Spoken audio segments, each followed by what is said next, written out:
In this video, I'm gonna teach you how to play Grand Peace Online in mobile. It's a very easy process, so make sure to follow along. In this video, I'm gonna teach you how you can easily access Grand Peace Online and play entirely on mobile. Grand Peace Online is now fully supported on mobile, so all of the controls, all of the content, everything will be accessible directly on any mobile platform, and you will be able to play through the entirety of the experience. So all that you have to do is open Roblox on any mobile device, and using the search function, you will be able to look for Grand Peace Online. So all that you have to do is look for the experience, Grand Peace Online. It should be the first one to pop up. As you can see, you can confirm by the fact that it has almost 1 billion visits and 90% likes. And the developers even wrote on the description, mobile is now fully supported. So go ahead, tap the green button to join it.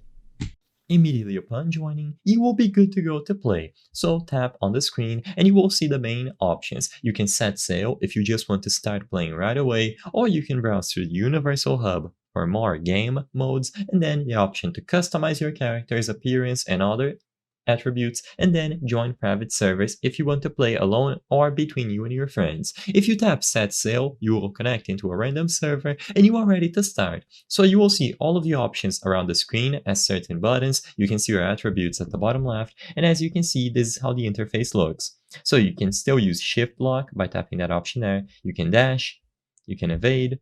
There are plenty of options to choose from, and like I mentioned, the game is entirely playable. So everything has been adjusted to work with mobile. All of the features are going to be available here, and you can browse through all of the menus. You can even switch servers directly on the game. You can use emotes, see the basic controls at the top, invite your friends, and it is just a well-made experience for mobile. So follow the recommended quest line. As you can see, I have to help Death, so I have her quest active here, and I just have to kill these bandits in order to be able to progress. You will be able to go over to other islands after you level up enough. You acquire money, acquire treasure, and you will be able to play the entirety of Grand Peace Online in your mobile device. I hope I was able to help you on how to play Grand Peace Online in mobile. If this video helped you, please be sure to leave a like and subscribe for more very easy tips. Thank you for watching.